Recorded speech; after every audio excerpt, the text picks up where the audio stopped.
My name is Frank Thompson, and I am 88 years old. I live in a small house in South Philly that my father bought after he came home from the first big one. It smells of dust and old wood, and the liniment I rub into my knuckles every morning.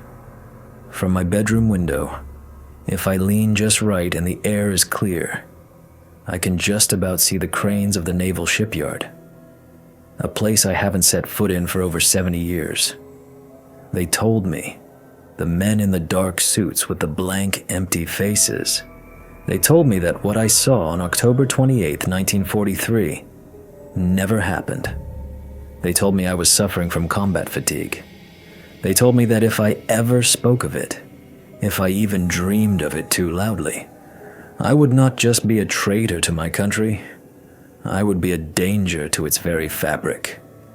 They said it was my patriotic duty to forget, but I never did. You can't forget something like that. You can't forget the way the air tasted like a battery held to your tongue. You can't forget the sound the ship made, a low, gut-deep hum that felt like the world was groaning in its sleep. And you can't forget the men. God, you can never, ever forget the men. You've probably heard the stories, the ones they let leak out to muddy the waters. The USS Eldridge, the destroyer escort that turned invisible, teleported to Norfolk, Virginia, and came back again. It's a great story. It's a fantastical, unbelievable ghost story told around campfires, a piece of modern folklore. And it's the best damn piece of misdirection the United States government ever cooked up. Because the truth is so much simpler and so much more obscene. They didn't make a ship invisible. They didn't figure out teleportation. What they did in that shipyard, with a piece of equipment they barely understood, was far worse. They created a weapon for just a few terrible minutes that scrambled the very definition of what is thing and what is man. I know. I was on the recovery team. I was a 21-year-old Navy diver, cocky and strong and stupid, and I thought I'd seen it all in the Pacific. But I hadn't seen anything. My team was the first one on board after they shut the generator down. We were the ones sent in to assess the damage and recover the crew. The official report, the one buried so deep in a vault under some mountain that it probably doesn't even exist anymore, it would have said we found the aftermath of a boiler explosion. A terrible, tragic accident. That's a lie. I still have nightmares about it. Not the kind with monsters and chasing. Quiet nightmares. I'm standing in the engine room of the Eldridge and there's a man in front of me and he's trying to scream. But he can't. He has no mouth. I'm an old man now. My hands shake. The people I loved are all gone. The men who threatened me are dust. Their secrets don't matter anymore. But the truth still does. Before I go, someone has to know what really happened on that ship. Not the fantasy, not the cover-up, the real story. So I bought this little camera, and I'm going to tell you everything. It all started with whispers. That's how things like this always begin. Not with a bang, but with a quiet word passed over a greasy plate in the mess hall. A rumor shared in the smoky haze of a bar on South Street. It was the fall of 1943. The whole world was on fire. We were winning, but it was a slow, bloody grind. Every day the papers were full of names, of ships sunk and islands taken at a cost you couldn't wrap your head around. Here in the Philadelphia Naval Shipyard, we were the engine of that war. A city of steel and sweat, noise and purpose. We built them, we fixed them, and we sent them out. But there was one ship, docked way out at the end of Pier 4, that was different. The USS Eldridge, a Cannon-class destroyer escort. D-173. Nothing special on the outside. But the talk was about what they were putting on the inside. We'd see strange men walking the pier. Not Navy guys. Not shipyard workers. Men in civilian suits carrying briefcases with hard academic faces. They looked like college professors, but they walked with the authority of admirals. We called them the whiz kids, the brains from Princeton and MIT that Roosevelt had pulled in to dream up new ways to win the war. The scuttlebutt was wild. Some said it was a new kind of sonar that could hear a U-boat breathing from 100 miles away. Others said it was a shield, a force field like in the Buck Rogers serials that could stop a torpedo. The most common rumor, the one that stuck, was about light. They were trying to bend light around the ship to make it invisible to enemy spotter planes and submarines. We laughed about it mostly. It was the stuff of science fiction. But the security around the Eldridge wasn't fiction. Armed Marines at the gangplank, 24/7. Nobody on or off without a special pass. They built a high fence around the pier, and we'd see heavy trucks rolling in at night, covered in canvas, carrying strange, humming equipment. The day of the test, October 28th, was a weird day. The sky was a flat, metallic gray. The air was heavy, humid, and still. There was no wind. None. The flags just hung there, limp. I was with my dive team, Mac and Lieutenant Sullivan, running maintenance checks on our gear in the dive locker. Mac, he was a lifer, an old salt with barnacles on his soul. He believed the Navy was capable of anything, especially anything stupid. He was the one who kept his ear to the ground. "They're gonna flip the switch today, Frankie," he said, his voice a low grumble as he inspected an air hose. "The whiz kids are gonna make the rabbit disappear." Lieutenant Sullivan, Sully, was the opposite.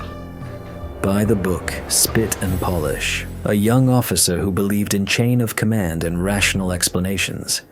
He told Mac to knock it off, that idle chatter sinks ships. But even Sully kept glancing out the porthole towards Pier 4.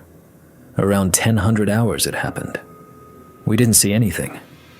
We felt it. A low, deep thrumming started. It wasn't a sound you heard with your ears. It was a vibration you felt in your bones, in the fillings of your teeth. It was a single, pure note that seemed to come from everywhere at once. The coffee in my mug trembled, creating tiny, perfect rings on the surface.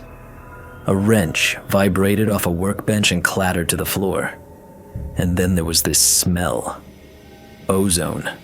That sharp, electric smell after a lightning strike, but 100 times stronger. It was thick, cloying, and it made the back of your throat itch.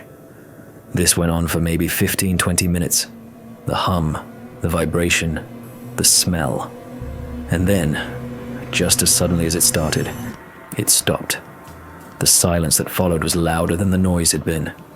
It was a dead, flat quiet. And in that quiet, every alarm bell in the shipyard started ringing at once. A general emergency. Then the call came over the PA system, cutting through the klaxons.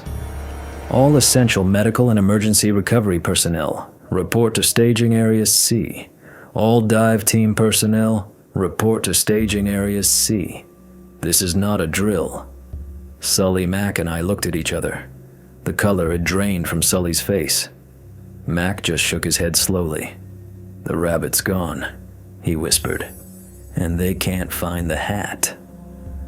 The journey to Pier 4 was chaos. Ambulances, fire trucks, all racing towards the same spot. But as we got closer, the chaos got quiet. The trucks stopped a good 200 yards from the pier. The Marines had formed a hard perimeter, and they weren't letting anyone through. The air was still thick with that ozone stench, and there was something else. A visual shimmer, like heat haze on a summer road. But it was a cold day. The air itself seemed to be warped, distorted around the pier where the Eldridge was docked.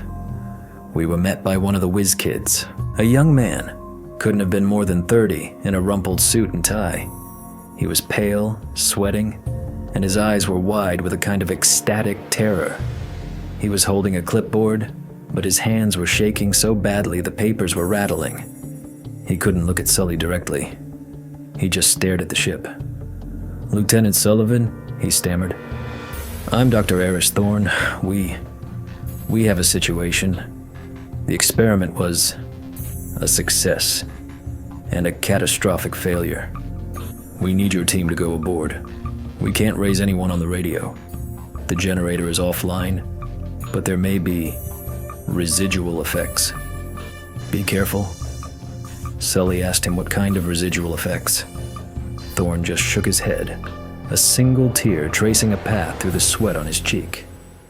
"The field was stronger than we calculated," he said, his voice barely a whisper. "The state of matter became pliable. Pliable. That's the word he used. We got into our launch, the small boat chugging across the still gray water towards the destroyer. The closer we got, the stronger that metallic taste in the air became. My teeth began to ache, a deep, painful throb in the roots. The ship was just there, floating, silent. There was no smoke, no fire, no visible damage at all. But it looked wrong. The gray paint seemed to flicker at the edges. The lines of the ship, the hard angles of the superstructure, they seemed to shift and blur if you stared at them for too long. It was like looking at a photograph that hadn't quite developed properly. The gangplank was down. It was an invitation. As our boat bumped against the massive steel hull, a flock of seagulls that had been circling overhead suddenly veered away, screeching as if they'd hit a glass wall. They wouldn't come any closer. Max spat into the water. "Even the birds know better," he muttered. We were the only ones heading in. Climbing that gangplank onto the deck of the USS Eldridge was like stepping into another world. The transition was instant and total. One moment I was in the cold, familiar air of the Delaware River. The next I was standing in a place where the laws of nature had been put on hold. The humming was back, but it was different now. It wasn't in my bones. It was in my head. A high-pitched, keening whine, like a dog whistle just at the edge of my hearing. It made my eyeballs feel like they were vibrating in their sockets. The air was thick, heavy, and carried that electric tang of ozone so strong it was like breathing in a storm. And the light was all wrong. The overcast gray sky was the same, but the light on the ship felt filtered, weak, as if it had to struggle through a layer of invisible syrup to reach us. Shadows were too sharp, and they seemed to stick to the corners, reluctant to move. Sully went first, then me, then Mac. We stood there for a long moment on the main deck, just breathing, trying to get our bearings. Our magnetic-soled boots clamped onto the steel deck with a sound that was dull and wet, not the sharp clang we were used to. It was the silence that was the most unnatural thing. A warship, even in port, is never silent. There's always the thrum of a generator, the hiss of a pipe, the clang of a hatch, the voices of men. The Eldridge was utterly, profoundly quiet. The only sound was the whine in my skull and the harsh sound of our own breathing through our mouths, because breathing through your nose was impossible with the metallic taste. Sully, ever the professional, started running through his checklist. "Thompson, check the forward gun mount. Mac, aft. We do a topside sweep, port to starboard. Standard procedure. Report anything, and I mean anything, unusual. Do not touch anything unless absolutely necessary." His voice was tight, strained, but it was a comfort. It was procedure. It was normalcy in a place that had forgotten the meaning of the word. I started walking towards the bow. Every step was an effort. The air felt like it was pushing back against me. I ran a gloved hand along the ship's railing. The steel was cold, colder than it should have been. But under my glove, I felt a faint, persistent vibration. like a current of electricity was flowing through the very metal of the ship. I passed a coil of rope lying on the deck. It looked normal. I nudged it with my boot. It didn't move. It was like it was glued there. I pushed harder. The rope was as solid as if it were carved from stone. I knelt down and looked closer. The fibers of the rope, where they touched the steel deck, weren't just resting on it. They were blended. The coarse brown of the hemp flowed into the flat gray of the painted steel in a seamless, bizarre union. There was no line, just rope and then steel. I felt a wave of nausea roll over me. This wasn't right. This wasn't just strange. It was impossible. I heard Mac let out a choked sound from the stern. "Lieutenant, you need to see this." His voice was shaky. I'd never heard Mac sound shaky in my life. Sully and I moved quickly towards him, the wet slap of our boots echoing in the dead air. Mac was standing near a ventilation housing, a big steel box bolted to the deck. He was just staring at it, his face ashen. He pointed a trembling finger. "Right there," he whispered. I followed his finger. At first, I didn't see it. It just looked like a strange stain on the side of the housing, a dark patch on the gray paint. But as Sully shone his flashlight on it, the details became hideously clear. It was a man's hand, and part of his forearm. They were sticking out of the solid steel side of the ventilator. Not crushed, not mangled, just there. As if the man had casually phased his arm 2 feet deep into solid metal. The skin was pale, the fingernails were clean. The dark blue fabric of his uniform sleeve was perfectly intact, the white stitching on the cuff still visible. But at the point of entry, where arm met steel, there was that same impossible, seamless blend. Flesh and fabric just became metal. It was clean. Terribly, surgically clean. There was no blood, no gore, no sign of violence at all. It was just an arm sticking out of a steel box where no arm could possibly be. Sully leaned in close, his flashlight beam tracing the impossible seam. He was breathing heavily. "My God," he breathed. He reached out as if to touch it, then recoiled, snatching his hand back. "Don't," he ordered, his voice cracking. "Nobody touches anything." We stood there for what felt like an eternity, the three of us, staring at that arm. The universe I had known my entire life, a world of solid things and predictable physics, was dissolving in front of my eyes. This was what the man Thorne had meant. Pliable. Then my gaze drifted from the arm, up the steel bulkhead of the superstructure behind the ventilator. And that's when I saw him. The real horror. The thing that broke us. He was standing, or what was left of him was, a sailor. Young, maybe my age. Blonde hair, cut short. From the waist down, his legs, his feet in their scuffed work boots were standing perfectly normally on the deck. But from the navel up, his entire torso, his arms, his head, they were inside the bulkhead. Embedded. Fused. We could see the faint outline of his shoulders and the back of his head, like a shape pressed into clay, distorting the flat surface of the steel wall into a soft, human-shaped bulge. But it was the front that held us captive. Half of him was just gone, swallowed by the metal. The other half, the left side of his body, was there, seamlessly joined with the ship. We could see his left arm, hanging limp at his side, the sleeve of his shirt perfectly merged with the wall. We could see the left side of his face. His eye was open. It was a calm blue eye, and it was staring at nothing, full of a mild, horrifying surprise. His cheek, his ear, the line of his jaw, they just flowed into the steel. A man in a ship had for one terrifying moment become a single object. I felt the bile rise in my throat, hot and acidic. I stumbled back, my hand flying to my mouth. Mac was making a low, guttural noise, a sound of pure animal disbelief. Sully was frozen, his flashlight beam trembling on the sailor's placid, half-gone face. The official report would say boiler explosion. A lie. An explosion is violent and messy.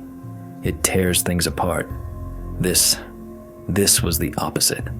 This was a quiet, orderly, and complete violation of reality. This had put things together that should never, ever be together. And as we stood there, shaking in the silent, humming air, a terrible thought entered my mind. This was just the deck. What in God's name were we going to find inside?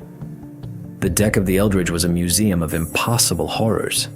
After finding the first man in the wall, a switch flipped in our brains. We were no longer on a recovery mission. We were explorers in a nightmare, cataloging things that the human mind was not built to witness. Sully, to his credit, tried to keep us grounded. He started talking into his radio, a useless gesture since we all knew it was dead, but the act of making a report seemed to be the only thing holding him together. "Deck sweep in progress," he said, his voice a strained monotone. "Encountering structural and biological anomalies. Severe material integration." Material integration. That's what he called it? I guess you have to have a name for it, even if the name is a hollow, meaningless shell. We continued the sweep, moving like old men, our feet heavy, our eyes scanning every surface, no longer looking for survivors, but for new shapes of terror. We found them everywhere. A sea bag, its canvas sides melted into the deck, its contents, a half-visible stack of letters, and a photograph, now a permanent part of the ship's fabric. A wrench, its steel form drooping from a railing like soft taffy, its molecules intermingled with the metal it was supposed to tighten. It wasn't just the big things. It was the little details that gnawed at you. I saw a cigarette, half-smoked, standing upright on the deck, fused to the spot. The ash at its tip was still perfectly formed, untouched by wind or vibration. It was a tiny monument to a moment frozen in time, a moment when the world stopped making sense. We found another sailor near the midship lifeboat. He was lying on his back, staring up at the gray sky with dead eyes. He looked peaceful, almost normal, until we saw his legs. From the knees down, they weren't there. They didn't end in stumps. They just weren't. His trousers were cut off in a perfectly clean line, and below them, his legs had phased down into the deck. There were two faint, boot-shaped outlines in the steel beneath him, like footprints left in wet cement. He had sunk into the solid floor of his own ship. Mac went over to him, his face a mask of grim determination. He knelt down, his movement slow and deliberate. Maybe he started, but his voice trailed off. He knew. We all knew. He reached out and touched the sailor's cheek. It was cold and waxy, but as he pulled his hand back, something happened. A small, blue spark, like static electricity, jumped from the dead sailor's skin to Mac's glove. Mac yelped and fell back, scrambling away from the body. "Did you see that?" he yelled, his voice high and panicked. "It's still in them! The electricity! Or whatever the hell it is, it's still in them." Sully pulled him to his feet.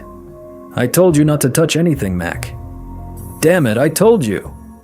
He was shouting now, his composure finally shattering. The fear was a living thing on that deck, and it was starting to consume us. We were no longer sailors. We were three terrified men trapped on a floating island of insanity. The worst discovery on the deck was by the forward 5-inch gun. We saw a shape, a cluster of shapes really, huddled at the base of the massive gun mount. It was two men.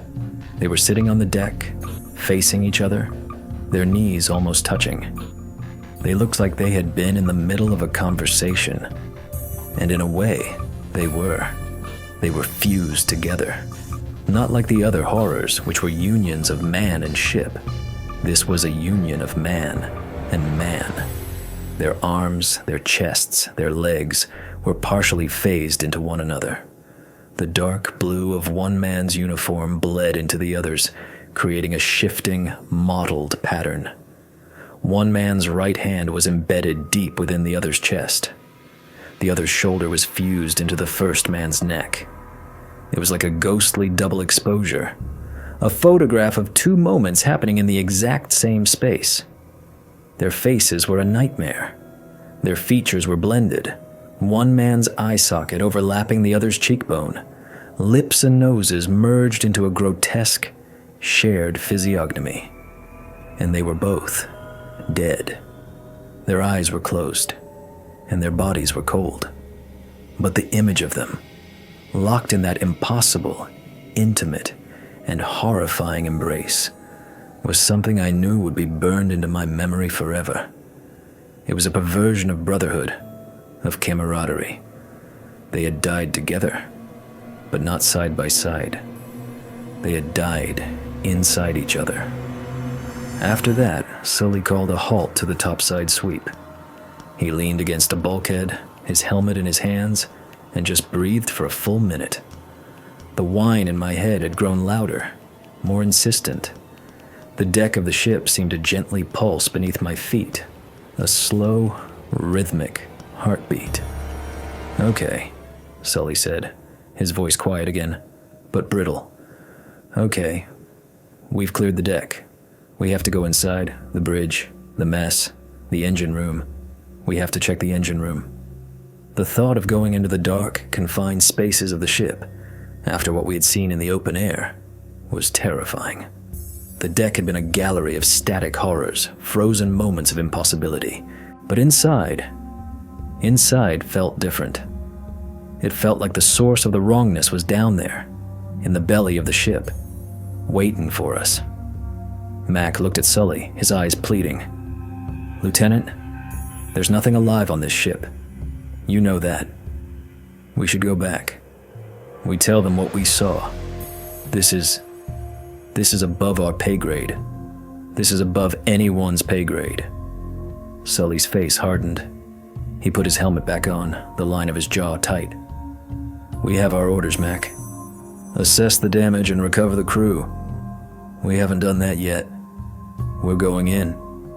He didn't wait for an answer. He turned and started walking towards the hatch that led down into the ship's superstructure. The sound of his boots on the deck was the sound of a man walking to his own execution. I looked at Mac. He just gave a small, defeated shrug. There was no arguing. We were Navy. We followed orders, even if they were insane. Even if they were taking us straight into the heart of hell. I took one last look at the gray sky, at the distant, normal world of the shipyard. It felt 1,000,000 miles away. Then I turned and followed my lieutenant into the dark.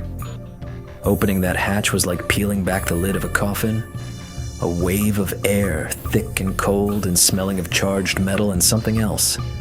Something vaguely organic and spoiled, washed over us. The darkness inside was absolute. Sully clicked on his heavy-duty flashlight, and the beam cut a cone of yellow, hazy light into the gloom. The high-pitched whine that had been in our heads instantly became a low, resonant hum that we felt in our chests. We were closer to the source now. The passageway ahead was narrow, a standard corridor on a destroyer escort. But it felt wrong. The walls seemed to sweat a thin, oily film that reflected the flashlight beam in rainbow sheens. The air was so heavy it felt like we were already underwater. "Thompson, you take point. Mac, you have our 6. Move slowly. Sound off every 30 seconds, Sully ordered. His voice was all business again, the fear locked away behind a wall of procedure. It was his anchor in this sea of madness. I moved forward, my own flashlight beam dancing ahead of me. The hum got louder with every step, vibrating up through the soles of my boots. It wasn't a mechanical hum. It wasn't the sound of a generator or an engine.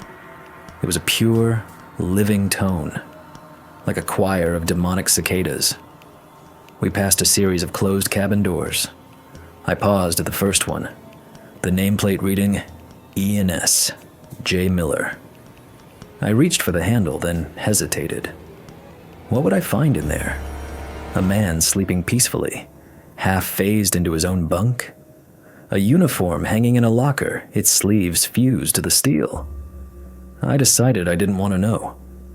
Not yet. We had to get to the bridge first, the ship's nerve center. The floor was sticky. With every step, my boot made a sound like tearing fabric. I shone my light down and saw that the steel deck plates were coated in a thin, translucent slime. It was everywhere. It dripped from the pipes overhead and coated the walls. It smelled faintly of copper and brine. We were walking through the ship's guts, and it felt like they were starting to decay. "Point check," I called out, my voice sounding small and tight in the confined space. "All clear." "Roger," Sully's voice came from behind me. A beat of silence. "Rear check," Mac's voice grumbled. "Still here. Still hating this." We reached a ladder leading up to the bridge. As I put my hand on the first rung, I felt that same jolt of static electricity I'd seen jump to Mac's glove. It was a sharp, unpleasant shock that went up my whole arm. The ship was alive. It was charged with whatever terrible energy had been unleashed upon it. "The whole damn boat is electrified," I said, pulling my hand back. "Careful," Sully grunted. "No choice. We have to go up." We climbed the ladder one by one, trying to touch the metal as little as possible. The bridge was even worse than the corridor. The big windows that looked out over the bow were not made of glass anymore. They had sagged, drooped, and resolidified into milky, opaque shapes like giant lenses of quartz. The light that filtered through was distorted and green, making the whole room look like the bottom of a diseased aquarium. The ship's wheel was a twisted sculpture of wood and brass, its spokes bent into impossible organic curves. The binnacle housing the compass had melted, the glass dome slumping over the compass itself, which was spinning wildly, a frantic, useless dance. There was a man at the chart table. At least, I think it was a man. He was slumped over a nautical map of the Delaware Bay, but he was flat. His body had lost all its dimension, compressed into a two-dimensional shape that was soaked into the paper of the chart. We could see the outline of his uniform, the shape of his head, his hands, all rendered in shades of brown and gray, like a photograph developing in a tray. The chart, the man, and the table had become one single object. It was a piece of surrealist art created by a lunatic god. Mac just stared, his mouth hanging open. What even is that?" Sully didn't answer. He was looking at the ship's log, which was open on a small desk. He walked over to it, careful not to step on the stain. That was the navigator. He shone his light on the open page. The last entry was for 0950 hours. The handwriting was neat, precise. "Underway as per special project directive. All non-essential personnel disembarked. Dr. Thorne and his team are assuming operational control of the generator." And then, below that, a final entry. The handwriting was completely different. It was a frantic, spidery scrawl, the pen having dug deep into the paper. It looked like it had been written in a hurricane of terror. Most of it was illegible, a chaotic slash of ink, but we could make out a few words. "It's in the sound. The sound is unfolding. God, the space between." The rest was just a meaningless scribble, ending in a long, tearing gash across the page. "The sound is unfolding," Sully read aloud, his voice a whisper.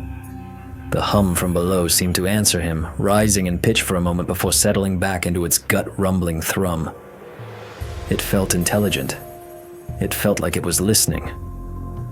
We backed out of the bridge, down the ladder, back into the greasy darkness of the corridor. The mission was clear now. The log, the man on the deck, the doctor's warning. It all pointed down. down into the guts of the ship, down to the engine room, where the generator had been installed. That was the source. That was the heart of the wrongness. As we stood at the top of the ladder that led down into the ship's belly, a new sound joined the humming. It was a soft, rhythmic noise, a faint, wet, scraping sound. It was coming from below. Sully held up a hand, signaling for silence. We stood there, frozen, listening. Scrape, slap, scrape, slap. It was the sound of something heavy and wet being dragged across the steel deck. It was coming from the direction of the engine room, and it was getting closer. "Lieutenant," Mac whispered, his voice trembling, "there's something alive down there." The sound, that wet, dragging sound echoing up from the bowels of the ship, changed everything. Until that moment, we had been archaeologists of a catastrophe. We were studying the horrifying fossils of a disaster that was already over. But that sound meant the disaster was still happening. It meant something was moving in the dark below us. Sully made a decision. "We're not going down there," he said, his voice firm, final. "Not until we know what that is. We fall back to the main deck, we secure the hatch, and we wait for backup." It was the smartest, most rational thing he could have said. It was also the thing we were least likely to be able to do. As he turned to lead us back up the corridor, a loud clang echoed from behind us.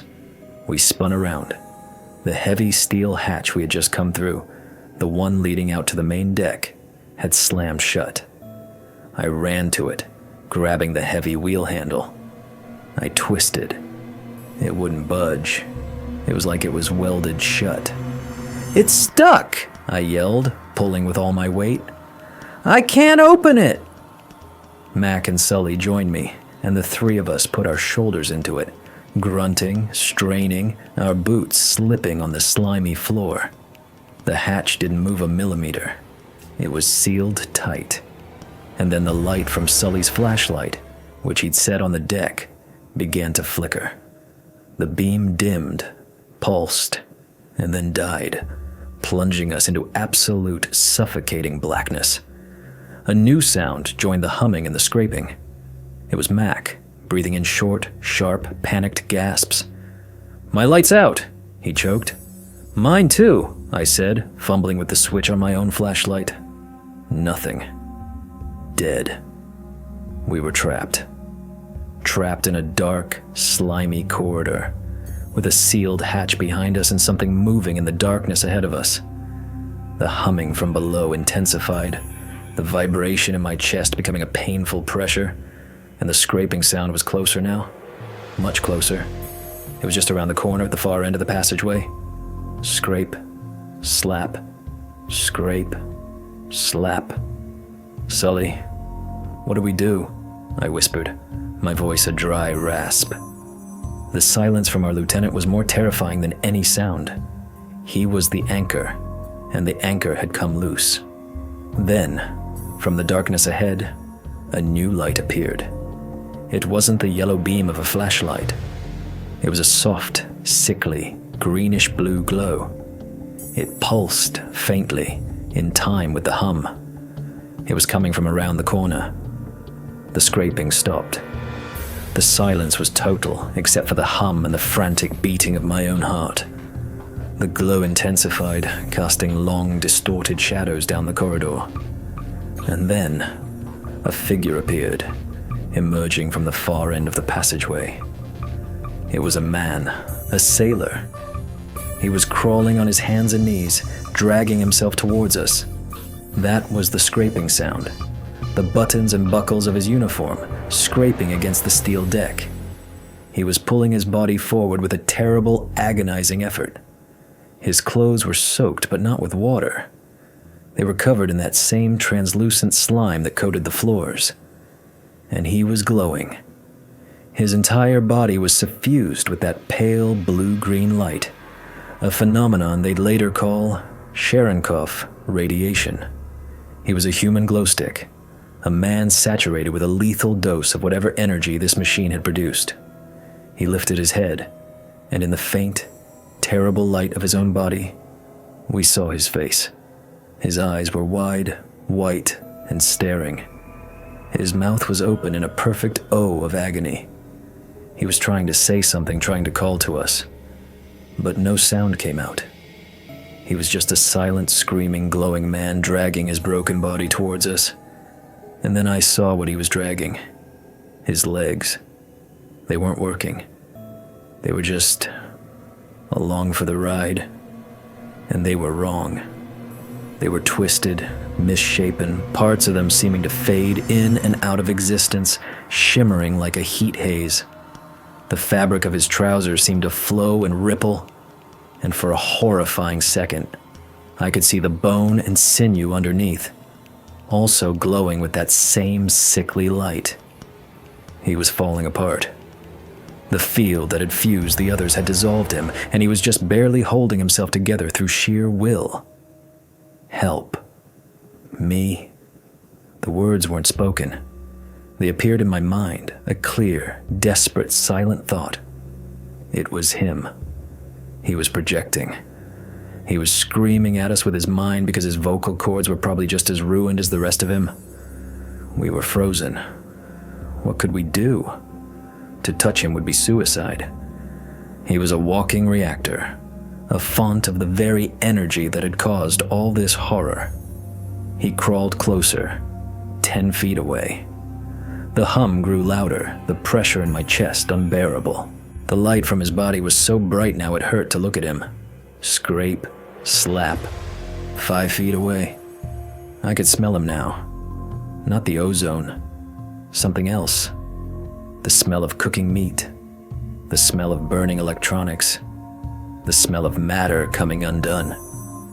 And then, Sully did something I will never forget. He stepped forward.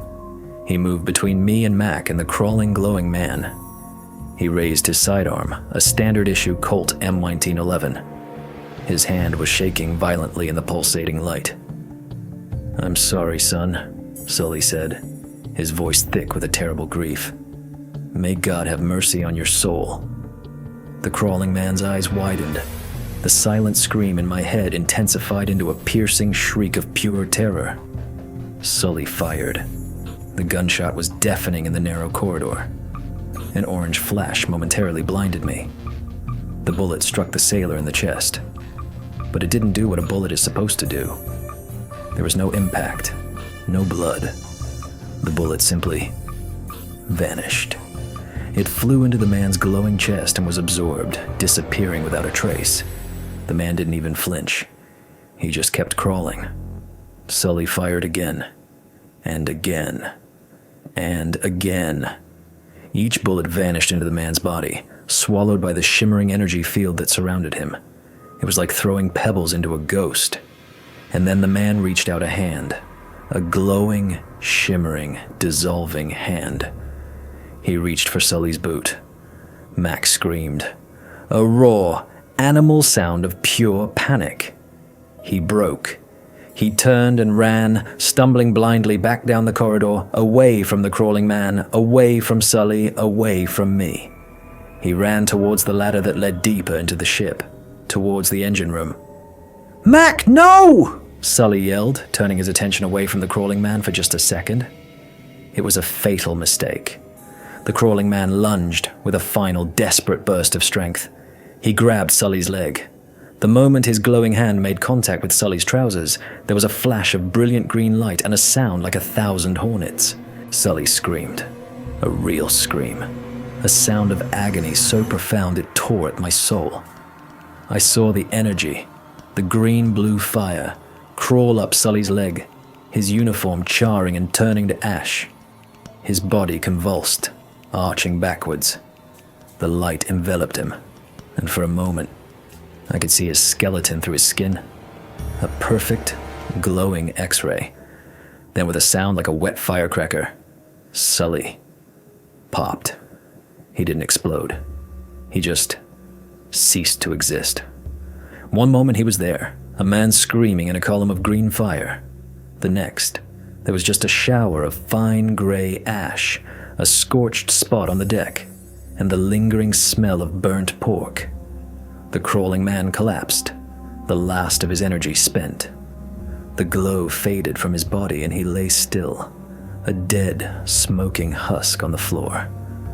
And I was alone in the dark, with a sealed hatch behind me, a dead man in front of me, and the sound of Mac's panicked footsteps fading into the humming darkness below. Time ceased to have meaning. I don't know how long I stood there in the absolute dark, my back pressed against the cold steel of the sealed hatch, listening to the echo of Sully's final scream and the frantic, fading footsteps of Mac. Seconds? Minutes? An hour? My world had been reduced to the sound of my own ragged breathing, the frantic, painful thumping of my heart against my ribs, and the ceaseless, soul-crushing hum that emanated from the decks below. The hum was the only constant. It was the sound of the universe being wrong. Sully was gone. Just gone. Not dead. Erased. Deleted from existence. The image of his glowing skeleton was burned onto the inside of my eyelids. The crawling man was just a dark shape on the floor a few feet away, the faint smell of his immolation mixing with the metallic tang in the air. Mac was somewhere below me, running deeper into the labyrinth, deeper into the source of the madness. I was alone. The thought was a physical weight crushing the air from my lungs. I was a 21-year-old kid who, an hour ago, had been cleaning dive equipment and joking about invisible ships. Now, I was the last living human being on a ghost ship, trapped in the dark with horrors I had no name for. My training kicked in, a desperate last-ditch effort by my brain to impose order on pure chaos. Survive, assess, act, survive. Okay, I was alive. For now, assess. My flashlight was dead. My radio was dead. My commanding officer had been turned into a pile of ash. My teammate had fled into the belly of the beast. The only way out was sealed. My weapon was a standard-issue K-bar knife on my belt. A knife against a force that ate bullets for breakfast. The situation was, to use the clinical naval term, fucked. Act. What was there to do? I could sit here and wait. Wait for what? For the ship's battery to die and the humming to stop? For another crawling, glowing horror to find me? Or for the men on the shore to finally cut their way through the hull and find me? A gibbering, insane wreck? Or I could go after Mac. The thought was insane. It was a suicide mission. Mac was almost certainly dead already. Another impossible sculpture in the ship's gallery of torment. Going after him meant going down, towards the hum, towards the engine room, towards the source. But he was my teammate. We don't leave a man behind. It's the first rule, the only rule that mattered. And besides, staying here felt like a slower, more cowardly form of death. At least moving, acting, doing something felt like I was still fighting back, even if it was just a final, futile gesture of defiance. Okay, Frankie, I whispered to myself in the dark, my voice a stranger's. Okay, let's go for a walk. I had no light, but the ship provided. As I pushed myself off the hatch and took a tentative step forward, past the cooling corpse of the crawling man, a faint luminescence began to appear on the walls. Thin, spidery veins of that same sickly green-blue light started to trace the edges of the corridor, the outlines of pipes, the seams of the steel plates. It was like the ship was showing me the way. The energy was bleeding out of the very structure of the vessel, providing just enough light to see by. A dim, underwater glow that made everything look ethereal and terrifying. I reached the ladder that Mac had disappeared down. The humming was so much stronger here, a physical presence that pushed against my eardrums. I took a deep breath, the air tasting like burnt sugar and metal, and I started to climb down. The ladder descended into the ship's main engineering spaces. The ceiling was higher here, a tangled jungle of pipes, conduits, and catwalks, all traced in that faint, ghostly light. The hum was a roar now, a physical force that made the steel beneath my feet vibrate. And then I heard it. A voice. No, please. Get it off me. It was Mac. His voice was a choked, terrified whimper. It was coming from deeper within the engineering bay, from the direction of the main engine room. I started moving towards the sound, my knife clutched in my hand, a useless talisman against the impossible. I moved along a narrow catwalk, the roar of the hum all around me. I could see the main door to the engine room ahead. It was a heavy, watertight door with a large wheel in the center. It was slightly ajar. Mac's voice was coming from inside. I pushed the heavy door open. It swung inward with a low groan, and I stepped into the heart of the machine. The engine room of the USS Eldridge was a cathedral of wrongness. The massive diesel engines were still there, but they were distorted. Parts of them had melted and flowed like wax, dripping down to the deck plates. Other parts were encased in a strange crystalline growth, sharp, angular structures of a material that looked like smoked quartz. And wrapped around everything like a vast metallic spider's web were the thick, heavy cables of the experimental generator. They snaked across the floor, up the walls, coiled around pipes, all pulsing with that same intense green-blue light. They all led to the center of the room, to a large black spherical object that was suspended in a cradle of metal arms. The generator. It was about 10 feet in diameter, its surface a smooth, non-reflective black. It was the source of the hum. It was the source of the light. It was a hole in reality, and it was still leaking its poison into our world. And then I saw Mac. He was standing on the other side of the generator, his back pressed against the far bulkhead. He was staring at his own arm, his face a mask of pure, unadulterated terror. "Get it off," he was whimpering over and over again. "Get it off me." He was holding his left arm out in front of him, and on his hand, he was wearing one of his own gloves. A standard issue leather work glove. Except it wasn't on his hand. It was in it. The leather of the glove, the thick stitching. It was fused into his skin. His fingers were partially phased through the material, his knuckles bulging against the inside of the palm. The glove and the hand had become one object. He was trying to pull it off with his other hand, his fingers slipping on the smooth leather, his face contorted in a grimace of pain and disgust. He had touched something. He must have brushed against a charged cable or a piece of warped machinery, and in that split second, the field had done its work, welding his glove to his hand as seamlessly as it had welded that sailor to the bulkhead. He saw me then, his eyes wild with a desperate hope. "Frankie, help me! You gotta cut it off!" He was pointing at his arm with his good hand, his eyes pleading. He wanted me to amputate his own hand. The thought was horrifying. But looking at the fused, obscene union of flesh and leather, I understood. It was a contamination, a cancer, and he wanted it gone. I started to move towards him, my knife held out in front of me. I had to go around the generator, the source of that terrible, deafening hum. The air around the black sphere was so thick with energy it was like wading through molasses. My hair stood on end. My skin tingled.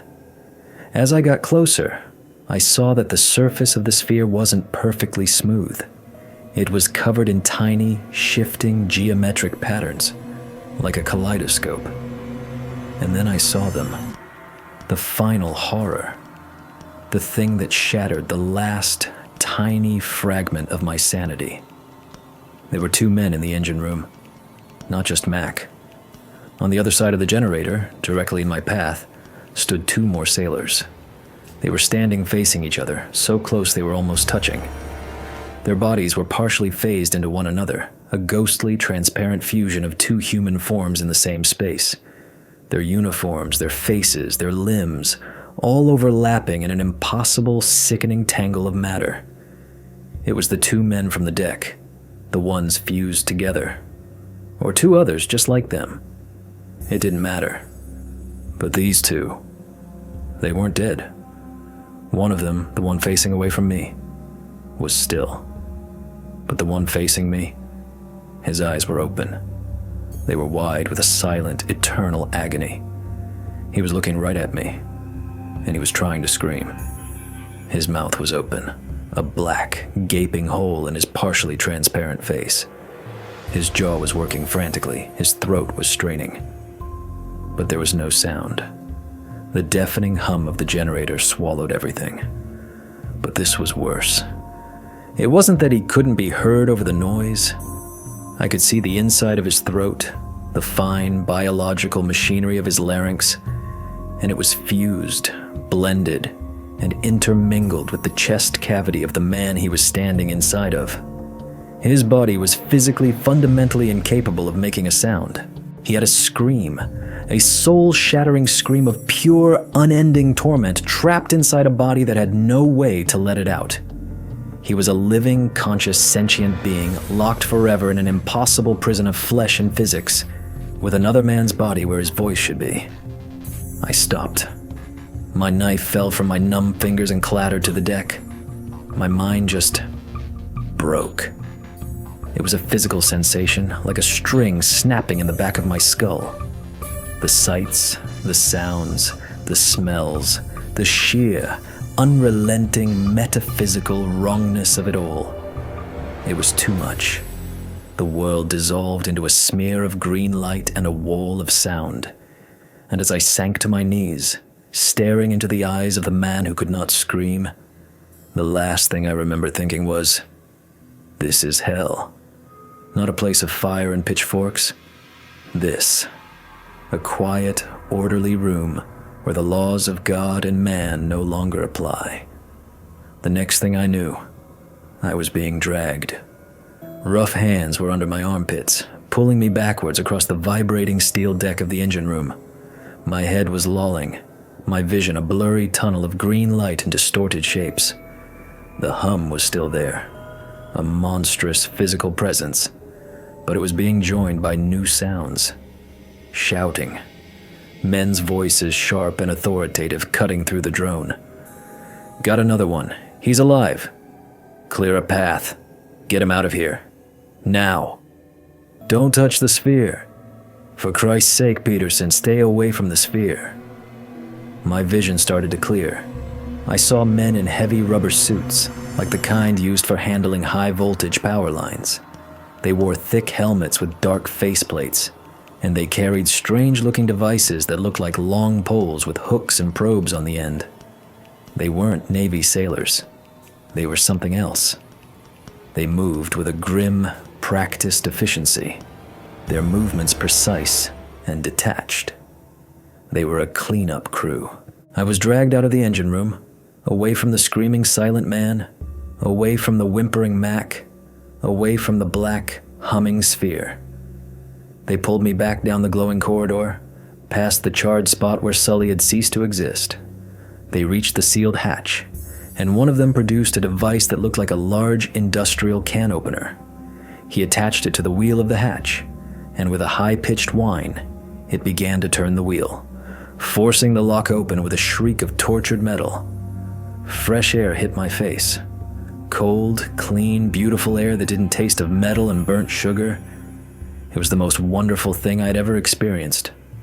They hauled me out onto the main deck, into the gray, overcast daylight. The ship was swarming with them now, dozens of men in those same rubber suits. They were methodically moving across the deck, using their long poles to nudge and prod at the horrors we had discovered. They weren't trying to save anyone. They were cataloging, assessing, containing. I saw a team near the forward gun mount, where the man was fused into the bulkhead. They were setting up a large canvas screen around him, hiding him from view. Another team was covering the man whose legs had sunk into the deck with a heavy rubber tarp. They weren't treating it like a disaster site. They were treating it like a toxic spill, an embarrassment to be scrubbed clean. I was laid on a stretcher, and two of the men carried me towards the gangplank. As they passed the ventilator with the arm sticking out of it, I saw another team working there. They weren't trying to get the arm out. They had a man with a heavy-duty cutting torch, and he was carefully, precisely cutting a large square of the steel housing out around the arm, taking the entire grotesque artifact with him. They weren't rescuing the man. They were collecting a sample. My head was clearing now, the fog of shock beginning to lift, replaced by a cold, sharp dread. "Mac," I rasped, my throat raw. What about Mac and the men in the engine room? The man walking beside my stretcher, one of the few not in a rubber suit, he looked different. He wore a crisp, dark suit, a civilian suit. He had a lean, predatory face and cold, intelligent eyes. He was one of them. One of the whiz kids. Or maybe their boss. He looked down at me, his expression a perfect, unreadable blank.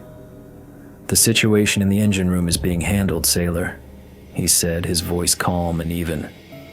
"Your teammate is receiving medical attention. You don't need to worry about it."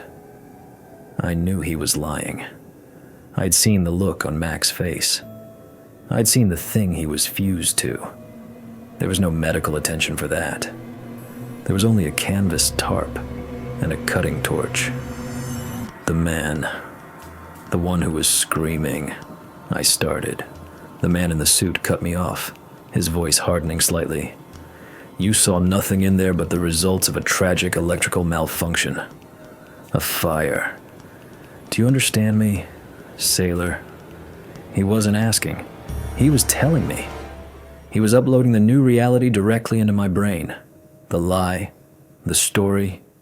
It was happening right here, right now. The cover-up was already in motion. They carried me off the ship, down the gangplank, and into a waiting ambulance. As they loaded me in, I twisted my head to get one last look at the Eldridge. The strange shimmer in the air was gone. The humming had stopped. It was just a ship again. A normal-looking destroyer escort docked at a pier. But it was a lie. It was a tomb. A haunted house floating in the Delaware River, its steel plates saturated with the echoes of impossible screams. They shut the ambulance doors, plunging me into a dim, sterile world of white walls and the smell of antiseptic. A medic injected something into my arm. My muscles relaxed. My vision swam. The cold dread was replaced by a warm, floating numbness. As I drifted into unconsciousness, the face of the man in the suit floated in my mind. His cold eyes, his calm, lying voice. They didn't make a ship invisible. They had torn a hole in the fabric of the world. And now, they were going to patch that hole with lies and silence. And I was going to be one of their threads. I woke up in a room with no windows. The walls were a pale, institutional green, the kind of color designed to be calming but which only ever feels oppressive. The only light came from a single wire-caged bulb in the ceiling. I was lying on a narrow cot with a thin, scratchy blanket pulled up to my chin. My Navy uniform was gone, replaced by a set of plain gray pajamas. I sat up. My head ached, a dull throb behind my eyes, and my mouth was as dry as sand. There was a metal pitcher of water and a glass on a small table next to the cot. I drank 3 glasses, one after the other, the cool water a balm on my raw throat. I had no idea where I was. A naval hospital? A brig? Some nameless, off-the-books facility? There was a single, heavy steel door with a small, barred window set into it. I was a prisoner. I don't know how long I was in that room. Time became a series of meals pushed through a slot in the door by an unseen guard, and the slow, agonizing crawl of my own thoughts. I replayed every moment on the Eldridge, over and over again. The man in the wall, the sailor who had sunk into the deck, Sully, turning to ash, the crawling, glowing man, Mac and his glove, and the silent scream in the engine room. I tried to make sense of it, to fit it into some kind of logical framework, but it was impossible. It was like trying to solve an equation where all the numbers were screaming. After what felt like days, but was probably only about 24 hours, the door opened. 2 men came in. Not doctors, not guards. They were the men in black, the kind you only see in nightmares. They wore identical, perfectly tailored dark suits, white shirts, and thin black ties. They had the same short, military-style haircuts, the same polished black shoes, and the same utterly blank and motionless faces. They looked like undertakers who had come to measure me for a coffin. One of them, the taller one, sat on the single wooden chair in the room. The other stood by the door, his arms crossed. They didn't introduce themselves. They didn't have names. They were just functions. Cogs in the machine of secrecy. The one sitting down opened a thin file he was carrying. It was my file. He knew everything about me. My childhood in South Philly, my service record, my family. He spoke in a flat, calm, Midwestern accent. "Frank Thompson," he began, not looking at me, but at the file. Age 21. Navy diver, 2nd class. Commendation for bravery during the Solomon Islands campaign. A good record. A patriot. He looked up then, and his eyes were like chips of ice. "We need to talk about what you think you saw on the USS Eldridge, son." I didn't say anything. My throat was tight. "There was a terrible accident," he continued, his voice as smooth as polished stone. "A catastrophic failure in the ship's experimental steam turbine system caused a series of high-pressure steam explosions. A tragic loss of life. A dozen brave sailors lost. You were part of the initial rescue team. You were exposed to the steam, the heat, the shock. You suffered a severe concussion. You were hallucinating." He said it all so calmly, so matter-of-factly. He was building the story, brick by brick, right in front of me. He was telling me what my new memory was going to be. "I know what I saw," I said, my voice hoarse. The man smiled, a thin, bloodless stretching of his lips that held no warmth at all. "No, son, you don't. You saw steam and fire. You saw mangled bodies. The human mind, under that kind of trauma, plays tricks on you. It tries to make sense of the senseless. It creates metaphors. Men fused to the ship? A metaphor for how the crew is one with its vessel. A man crawling and glowing. A hallucination brought on by a concussion and the sight of a badly burned shipmate. It's all perfectly understandable from a psychological perspective. It was brilliant. It was insidious. He wasn't just telling me to lie. He was giving me a rational, scientific-sounding reason to believe the lie myself. He was gaslighting me on an institutional level. "What about Lieutenant Sullivan?" I asked. "And Mac?" The man's face didn't change. "Lieutenant Sullivan and Petty Officer McIntyre died heroes," he said, his voice taking on a somber, respectful tone. "They were killed instantly in the initial explosion. You were lucky to survive. They were erasing them.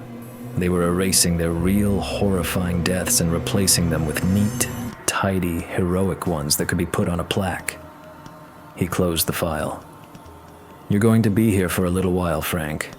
For observation, to recover. You'll talk to some doctors. They're going to help you process the trauma. They're going to help you remember what really happened. And when you're better, you'll sign a document, a non-disclosure agreement. It's classified, top secret, above even the president's clearance. It will state that you will never, ever speak of the Eldridge incident to anyone, for any reason, for the rest of your life. To do so would be an act of treason, and we take treason very seriously in wartime. The threat hung in the air, cold and heavy, It wasn't just about prison. It was about disappearing. It was about becoming an unperson. I was in a place that wasn't on any map, being questioned by men who didn't exist.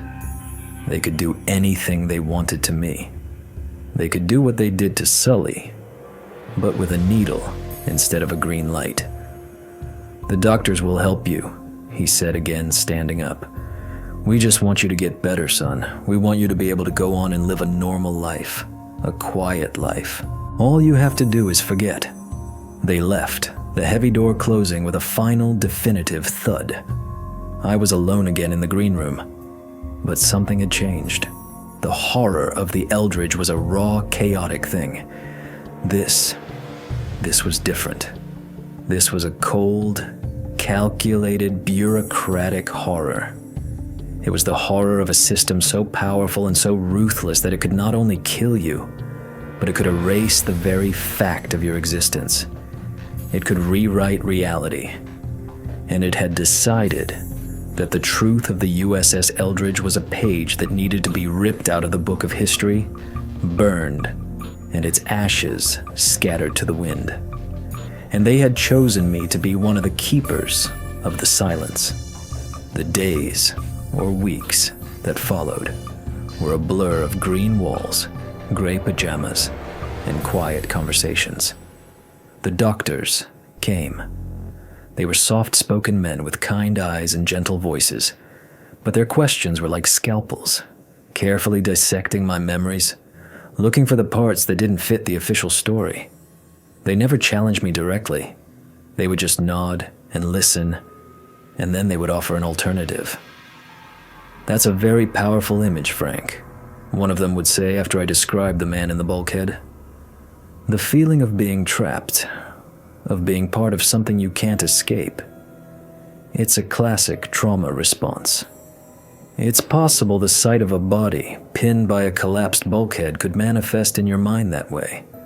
They were so reasonable, so understanding.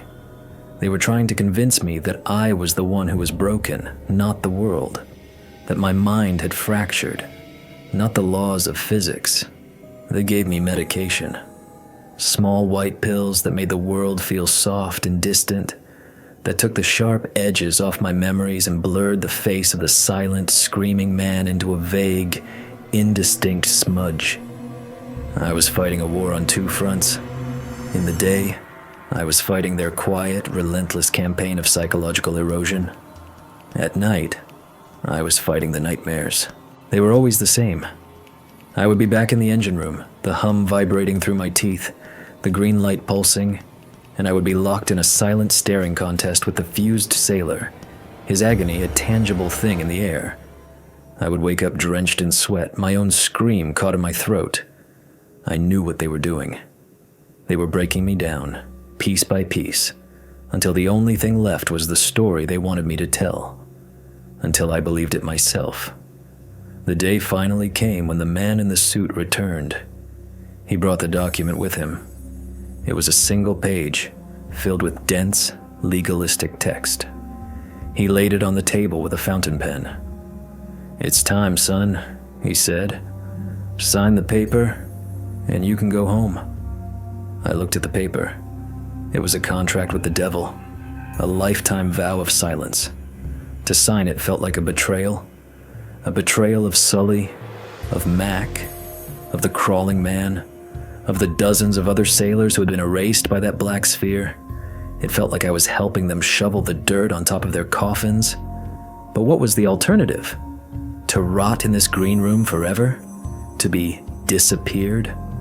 To become another casualty of the Philadelphia experiment? Just another name on a list that no one would ever see? I thought about my family. My mother, my father, my sister. I wanted to see them again. I wanted to walk down a normal street, feel the sun on my face, and drink a cold beer in a noisy bar. I wanted my life back, and this was the price. The man in the suit watched me, his face impassive. He knew he had won. He had all the power. I was just one broken sailor, a witness to a miracle and a nightmare that the world was never meant to see. I picked up the pen. The ink was a deep, dark black. As I signed my name, Frank Thompson, on the bottom line, I felt a part of me die. The young, cocky, idealistic diver was gone forever. In his place was a ghost, a man haunted by a truth he could never speak. They let me go. I was given a new uniform, back pay, and an honorable discharge for medical reasons. Combat fatigue. The official story was now my story. I went home to South Philly. My family was overjoyed to see me, but they could tell I was different. The boy who had gone to war had not come back. A quiet, old man had returned in his place. I tried to live a normal life. I got a job. I got married. I had kids. I did all the things a man is supposed to do. But the silence was always there, a constant companion. It was a weight in my chest, a hum at the edge of my hearing. I lived in fear. For years, I was terrified that they were watching me. Every black car that parked on my street, every stranger who looked at me for a second too long, sent a jolt of cold panic through me. I would see articles years later about the Philadelphia experiment, the wild stories about invisibility and teleportation, and I would just shake my head. They had done their job so well. The cover story was so much more exciting, so much more unbelievable than the quiet, existential horror of the truth. It was the perfect smokescreen. The other members of the cleanup crew, the other witnesses, they all met with tragic ends. I'd read about them, small notices in the paper over the decades. A car accident here, a hunting mishap there, a sudden, unexplained heart attack. One by one, the keepers of the silence were being silenced themselves. But they left me alone. Maybe they thought I was broken enough. Maybe they knew that the prison of my own memory was more secure than any jail cell they could build. I am the last one left. Everyone else who was on that ship, or who saw what was on that ship, is dead. The whiz kids, the men in black, the sailors, all gone. Only me, and the nightmares. The final revelation didn't come in a flash of insight. It crept up on me over decades of silent contemplation. They weren't trying to make a ship invisible. That was the cover story they told the sailors, the grunts, the people who didn't need to know. The real experiment. It was something else. A new kind of engine, a weapon that could dissolve matter. I don't know for sure, but I know this. The project didn't fail. In their minds, from a purely scientific perspective, it might have been a stunning success. They had proven that the fundamental reality of matter could be manipulated, that the line between a man and a piece of steel was not as solid as we believed. The horror, the deaths, the silent screams. To the men in charge, that wasn't a failure. That was just data. Unfortunate, messy data that needed to be cleaned up and classified. They didn't accidentally create a weapon that scrambled the definition of man and ship. They created it on purpose. And we, the crew, we were just part of the experiment. We were the lab rats. That is the coldest, most terrifying truth of all. And I've carried it alone for 75 years. So here I am, an old man in a small house, talking to a little black lens. The shaking in my hands has gotten worse in the last hour. My heart is pounding like a drum, a frantic, tired rhythm. Telling this story has taken more out of me than I thought it would. It's like I'm back on the ship, the air thick with ozone, the hum vibrating in my bones. I look around my room. It's filled with the artifacts of a long, quiet life. Photographs of my wife, God rest her soul. Pictures of my kids, my grandkids. They are all strangers to the most important event of my life. They know me as a quiet man, a veteran who doesn't like to talk about the war. They have no idea what I really am. I'm a living ghost. I'm a museum of a single terrible day. I survived. That's what they say. But did I? I think a part of me, the most important part, died in the engine room of the USS Eldridge. The rest of me has just been going through the motions. The men who made me sign that paper are long dead. The government that buried the truth has changed hands a dozen times. But the secret remains. I know that telling this story is a risk, even now. I'm breaking a sacred vow, an oath of silence I took under duress but kept for a lifetime. But I'm 88 years old. What are they going to do? Put me in a jail cell I won't live long enough to see the inside of? I don't care anymore.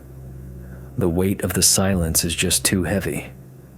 The screams of those men, the ones I couldn't hear, have been echoing in my head for my entire adult life. They deserve a voice. Sully, Mac, all the nameless sailors who were fused and flattened and erased. They deserve for someone to know that they didn't just die in a boiler explosion. They died in a way that no human being should ever have to die. They died as a footnote in a classified file, a data point in an experiment that went horribly right. I don't know what will happen when I put this recording out into the world. Most people will probably dismiss it as the ramblings of a crazy old man. They'll lump it in with the other fantastic stories about teleportation and time travel. Maybe that's for the best. Maybe the truth is too ugly for the world to look at.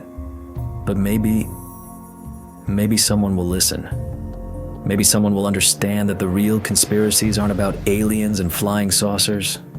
They're about quiet men in suits who make decisions in windowless rooms, who weigh human lives on a scale against progress and power, and who find them wanting.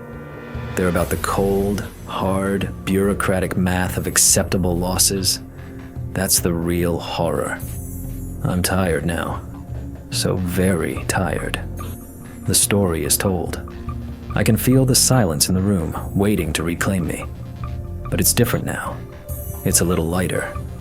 I reach forward, my hand trembling, and I press the button on the camera. The little red light goes out. It's over. They gave me a new name, a new life, and told me to forget. But I can't. Because sometimes, late at night, when the house is quiet and the city is asleep, I can still feel a faint hum in the floorboards. And I know. It wasn't just the ship. They broke something that day. Something in the world. And it's still broken. So, that's the story of Frank Thompson. A story that proves the most terrifying monsters aren't aliens from another world, but the ones we create in our own laboratories, born from our own ambition. Officially, the experiment on the USS Eldridge in 1943 never happened. But you and I both know the truth now. They didn't just hide the evidence. They tried to erase reality itself. Thank you for watching until the very end. If this story made you think or look over your shoulder, support the channel with a like and subscribe. And be sure to share your thoughts in the comments below. Until next time, be careful what you listen for in the quiet. Sometimes the silence isn't empty. It's just holding its breath.